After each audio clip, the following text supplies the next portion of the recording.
Chapter 8. Brothers and Sisters. Mommy's house was orchestrated chaos, and as the eighth of 12 children, I was lost in the sauce, so to speak.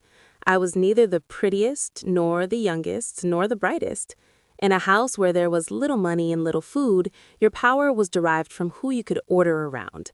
I was what Mommy called a little kid, one of 5 youngins, microscopic dots on the power grid of the household, thus fit to be tied, tortured, tickled, tormented, ignored, and commanded to suffer all sorts of indignities at the hands of the big kids, who didn't have to go to bed early, didn't believe in the tooth fairy, and were appointed denizens of power by Mommy, who of course wielded ultimate power. My brothers and sisters were my best friends, but when it came to food, they were my enemies. There were so many of us we were constantly hungry, scavenging for food in the empty refrigerator and cabinets. We would hide food from one another, squirreling away a precious grilled cheese or fried bologna sandwich. But the hiding places were known to all and foraged by all, and the precious commodity was usually discovered and devoured before it got cold.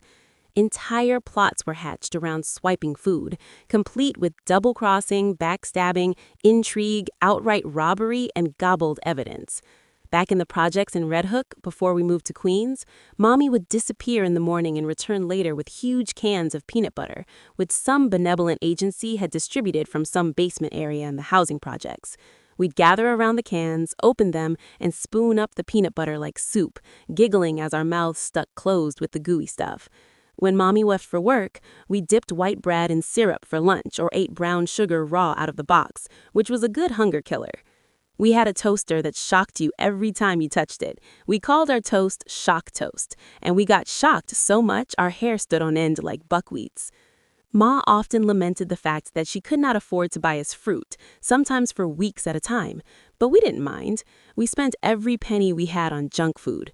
If you eat that stuff, your teeth will drop out, Mommy warned. We ignored her. If you chew gum and swallow it, your behind will close up, she said. We listened and never swallowed gum. We learned to eat standing up, sitting down, lying down, and half asleep because there were never enough places at the table for everyone to sit, and there was always a mad scramble for Ma's purse when she showed up at 2 a.m. from work.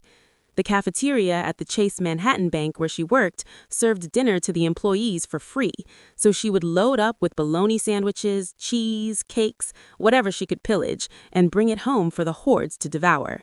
If you were the first to grab the purse when she got home, you ate. If you missed it, well, sleep tight. The food she brought from work was delicious, particularly when compared to the food she cooked.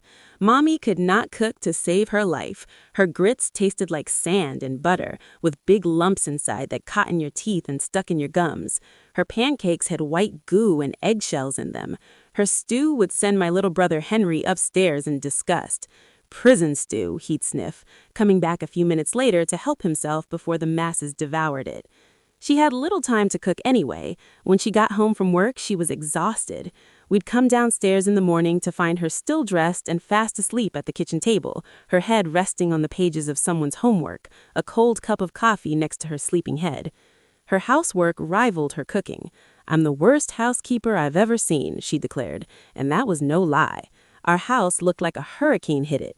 Books, papers, shoes, football helmets, baseball bats, dolls, trucks, bicycles, musical instruments lay everywhere and were used by everyone. All the boys slept in one room, girls slept in another, but the labels boys' room and girls' room meant nothing. We snuck into each other's rooms by night to trade secrets, argue, commiserate, sigh, and continue chess games and Monopoly games that had begun days earlier. 4 of us played the same clarinet, handing it off to one another in the hallway at school like halfbacks off football field. Same with coats, hats, sneakers, clean socks, and gym uniforms. One washcloth was used by all. A solitary toothbrush would cover 5 sets of teeth and gums. We all swore it belonged to us personally. Our furniture consisted of 2 beautiful rocking chairs that Ma bought from Macy's because on television she saw her hero, President John F. Kennedy, use one to rock his kids, a living room couch, and an assortment of chairs, tables, dressers, and beds. The old black and white TV set worked, sometimes. It wasn't high on Mommy's list of things to fix. She called it the boob tube and rarely allowed us to watch it. We didn't need to. Our house was a combination three-ring circus and zoo, complete with ongoing action, daring feats, music, and animals. Over the years, we assembled a stable of pets that resembled a veritable petting zoo. Gerbils, mice, dogs, cats, rabbits, fish, birds, turtles, and frogs that would alternate lick us and bite us and spread mysterious diseases that zipped through our house as if it were a third world country, prompting health clinic visits chaperoned by Ma, where bored doctors slammed needles into our butts like we were on a GMC assembly line. Ma once brought home a chick for Easter, and it grew and grew until she came home from work one night, opened the door, and saw 8 kids chasing a rooster around the living room. Screamed, "Get him out!" He was removed and eventually replaced by a fierce German shepherd named Abe, who'd bit us all, and would occasionally leave a mound of dog poop in a corner somewhere, then growl and dare us to beat it for it. The mound would sit, untouched. After a day, the odor would dissipate, and we'd avoid it further until it dried up and hardened like a rock, whereupon some brave soul would kick the offending artifact under the radiator, where it would fester and fossilize into dust or extinction or discovery. We never consulted Mommy about these problems. Her time merited only full-blown problems like, is the kitchen floor still under 2 feet of water since y'all flooded it? And school, which was a top priority. Excuses for not doing homework were not accepted and would draw a beating. Cursing was not allowed. We weren't even allowed to say the word lie. We had to use story. Do your homework and don't tell stories and you might become like your brother Dennis, Mommy admonished. Just look at how good he's doing. Educate your mind like your brother Dennis. Dennis. You could hear the sighs all through the house when she mentioned that name. They sounded like the whistle on the Long Island Railroad that passed by on the tracks a few blocks from our house.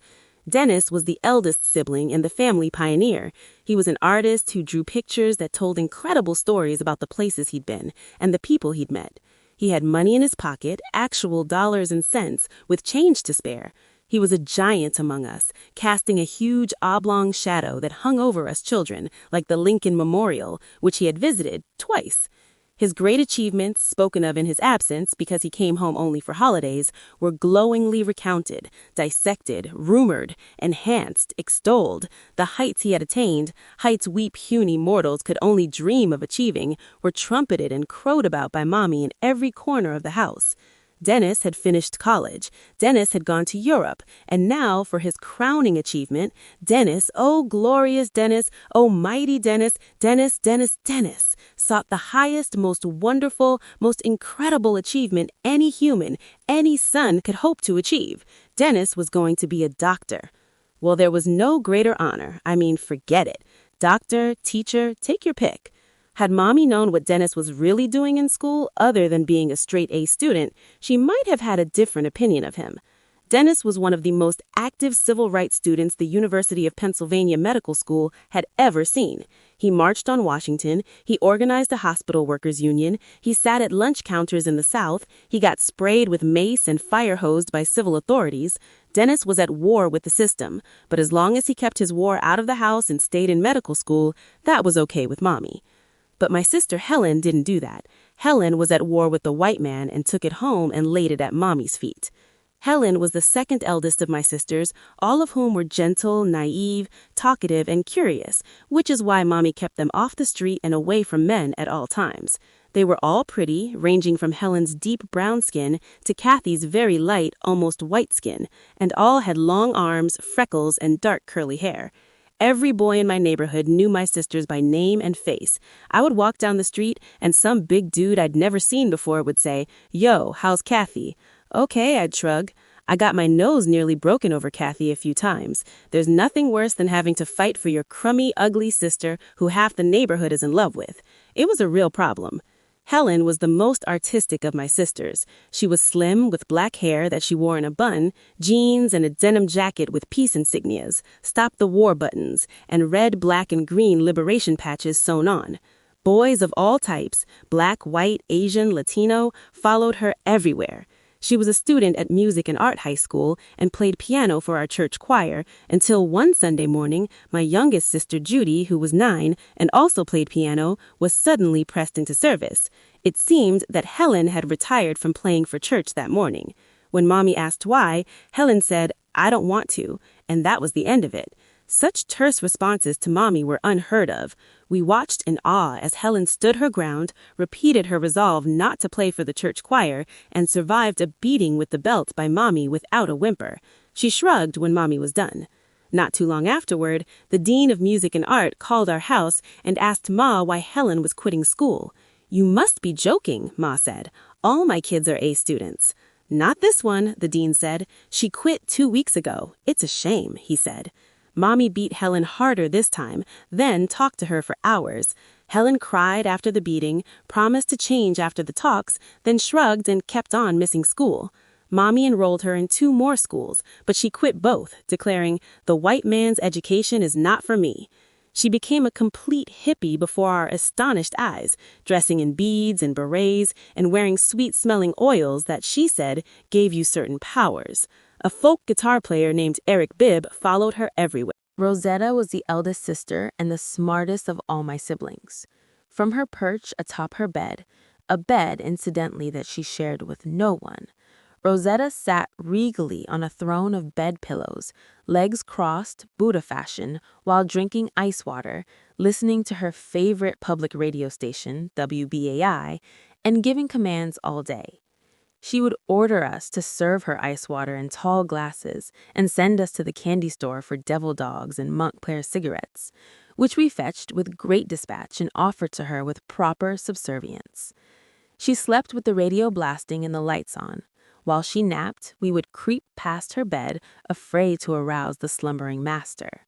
She defied anyone to challenge her. My older brothers wore their hats sideways and talked in low voices about Jim Brown and Muhammad Ali, but not even the boldest of them, not even eldest brother Dennis, to whom we all bowed low, fooled with Rosetta. Rosetta was the resident queen of the house. I heard the sound of a coat tearing. "Rip! You bitch!" Helen screamed. I heard fists landing on flesh. Rosetta roared. Kathy started to cry. "Be quiet," I said. Cursing in my house was not allowed. Cursing was out of bounds. Cursing meant things were out of control. More commotion. I heard the boys downstairs saying, "All right, break it up. Hold her, Billy. Wait." Boom. Laughter by the boys, an agonized cry by Rosetta. "Oh, you're gonna get it now." Whomp. Helen's scream.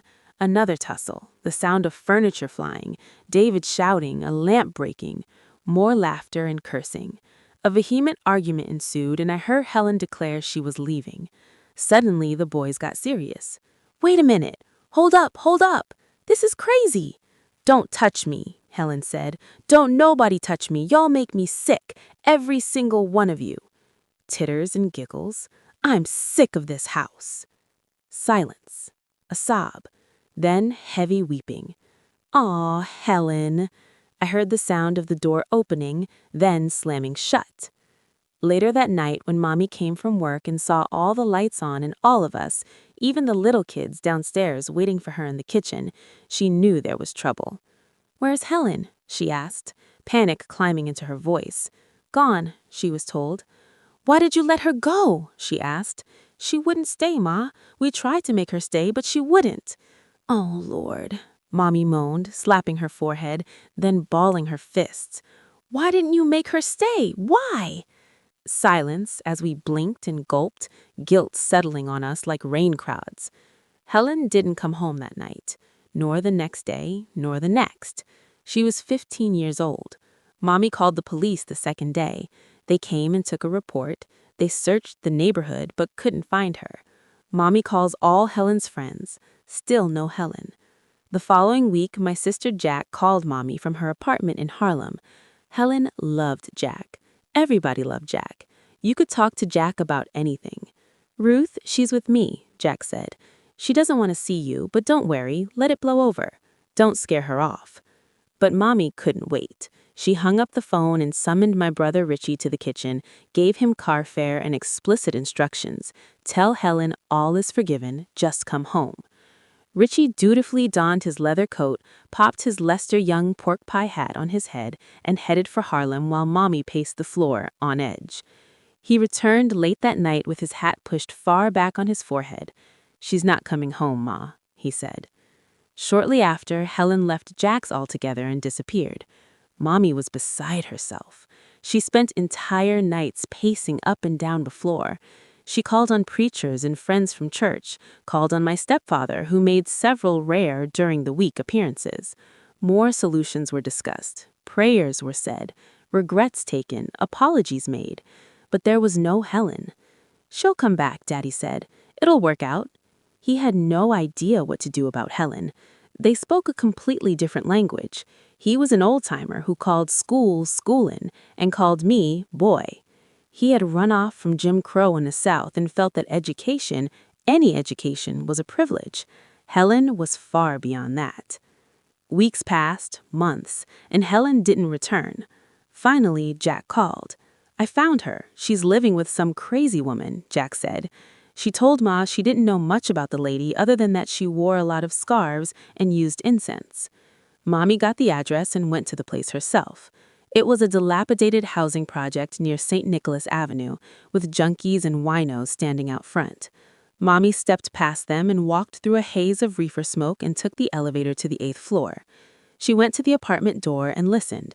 There was music playing on a stereo inside and the voice of someone on the phone. She knocked on the door. The stereo lowered.